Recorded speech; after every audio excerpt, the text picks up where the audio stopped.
When Donald Trump's statement began circulating online, the reactions were immediate. Headlines filled the internet, social media platforms ignited, and, once again, Trump had managed to dominate the national conversation.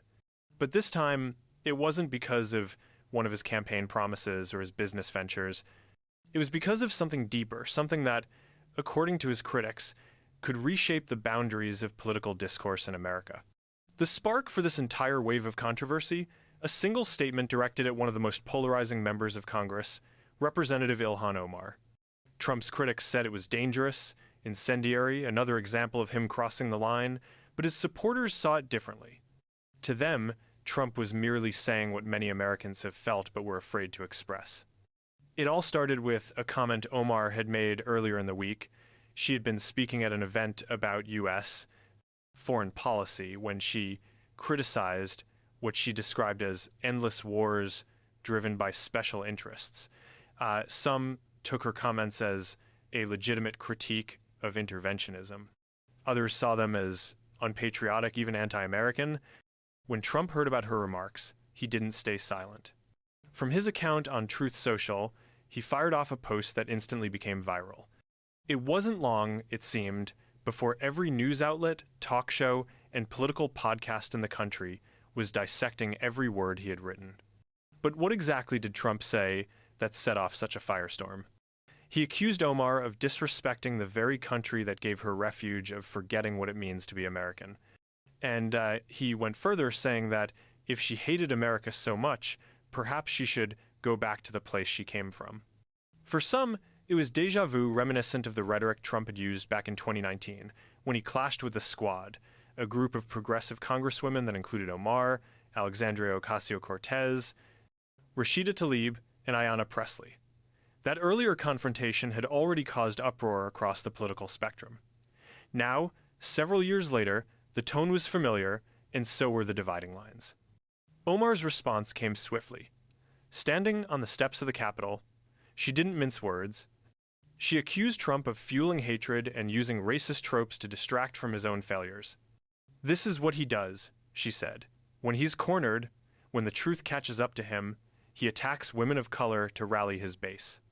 Her allies in Congress quickly echoed her defense.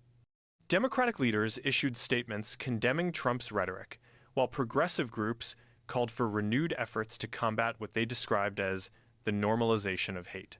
But outside the political class, the reaction was more complicated. Across small towns and big cities alike, Americans were divided, some applauding Omar for standing her ground, others cheering Trump for telling it like it is. Political analysts noted how this dynamic had become a defining feature of Trump's influence. Whether in or out of office, he had an unmatched ability to set the national agenda with a single statement. Every tweet, every post, every rally line seemed designed to force people to choose sides, and they did. Meanwhile, behind the scenes, Omar's team began to organize a new fundraising push, using Trump's comments as a rallying cry for her supporters. Within 48 hours, her campaign reported a massive surge in small-dollar donations.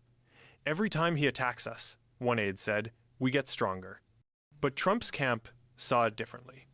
To them, this was another example of the mainstream media twisting his words. His spokesperson said that Trump wasn't attacking Omar's ethnicity or background, but her anti-American positions.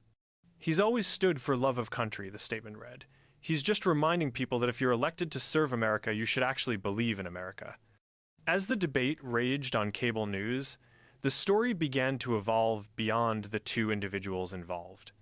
Commentators started asking bigger questions about free speech, patriotism, and the ever-blurring line between political rhetoric and hate speech. Was Trump simply exercising his right to criticize a public official? Or was he weaponizing language in a way that endangered entire communities? The answers, of course, depended on who you asked. For his most loyal followers, this was classic Trump, fearless, unfiltered, and unapologetically patriotic. For his detractors, it was proof that he hadn't changed at all, that the same patterns that defined his presidency still lingered in every message he sent. Even international outlets picked up the story. Newspapers in Europe and the Middle East ran headlines about Trump's new clash with Omar. highlighting how the tension reflected deeper divisions in American society. By the end of the week, one thing was certain. Both Trump and Omar had gained something from the confrontation. Trump had once again captured the nation's attention, reigniting the loyalty of his supporters. Omar had turned his criticism into momentum, presenting herself as a resilient voice for those who felt targeted by Trump's rhetoric. In many ways, it was a perfect reflection of the current political landscape, a cycle where outrage fuels engagement, engagement fuels power, and power demands more outrage. Neither side showed signs of backing down, and for millions of Americans watching from the sidelines, the question wasn't who was right or wrong anymore. It was whether the country could ever find its way back to a place where disagreement didn't always have to mean division. As the weekend unfolded, the story continued to evolve. Clips of Trump's comments and Omar's response dominated social media feeds, fueling millions of shares, retweets, and comment threads that seemed to mirror the nation's fractured reality. Cable networks hosted heated panels, pundits yelling over each other, activists debating patriotism versus prejudice. The tone was familiar, but the implications felt heavier this time. The world was watching an America that seemed to be at war with itself, not through guns or armies, but through words and ideologies. For Trump, the controversy served a strategic purpose.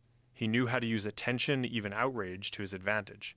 Every time his name dominated the headlines, he drew energy from it, redirecting the narrative toward his own brand of unapologetic nationalism. His team began circulating fundraising emails of their own, urging supporters to stand with Trump against the radical left. Within days, donations spiked. Merchandise sales, from MAGA hats to New America First apparel, surged. His rallies saw a noticeable uptick in attendance, with supporters chanting familiar slogans, USA, USA, and Send Her Back, echoing the infamous 2019 crowd in North Carolina. Political strategists on both sides quietly acknowledged a truth that few wanted to say aloud. Controversy sells, it mobilizes, polarizes, and monetizes. For Omar, the moment was no less significant. Her defenders framed her as the latest target of a political playbook built on scapegoating. Progressive activists and human rights organizations published open letters denouncing Trump's remarks, while social media users shared personal stories about being immigrants, refugees, or Muslims in America.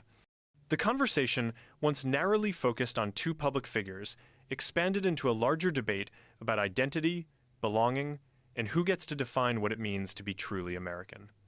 Omar, often calm under pressure, leaned into the spotlight. She gave interviews on CNN, MSNBC, and independent platforms, framing her experience as emblematic of a broader struggle faced by millions of Americans who don't fit traditional molds. She spoke of the pain of constantly being told you don't belong, and how such rhetoric was not just political, it's personal. Meanwhile, Trump's allies countered by accusing the media of bias. They claimed that networks were selectively editing Trump's words to portray him as racist, while ignoring what they described as Omar's anti-Israel, anti-American record. Conservative commentators filled talk radio with fiery defenses, casting Trump as a patriot under attack by woke elites. And so, the cycle deepened. Each accusation triggered a rebuttal. Each rebuttal reignited a new wave of outrage. By midweek, even international leaders began weighing in. Some European officials criticized Trump's tone, calling it unbecoming of a global statesman. Others, particularly in nationalist governments, defended his bluntness as refreshingly honest. In Somalia, Omar's birthplace, several outlets ran editorials discussing how the diaspora often faces dual expectations: to love their adopted homeland while never forgetting where they came from. But the conflict wasn't just about geopolitics or ideology. It was also about the power of language. In classrooms, journalists' panels, and dinner tables across the U.S., people debated a single question: when does political speech become hate speech? Professors dissected Trump's phrasing in op-eds, arguing whether his words were merely rhetorical provocation or something more dangerous, an invitation for hostility against minorities. Others argued that censoring or overreacting to such statements only fueled division further, pushing ordinary citizens into defensive corners. Amid the noise, Trump himself seemed unfazed. At a rally in Ohio, he doubled down, saying, "They want to tell you that loving your country is wrong. They want to tell you that standing for the flag makes you a bad person. Well, we're not buying it anymore." And the crowd roared.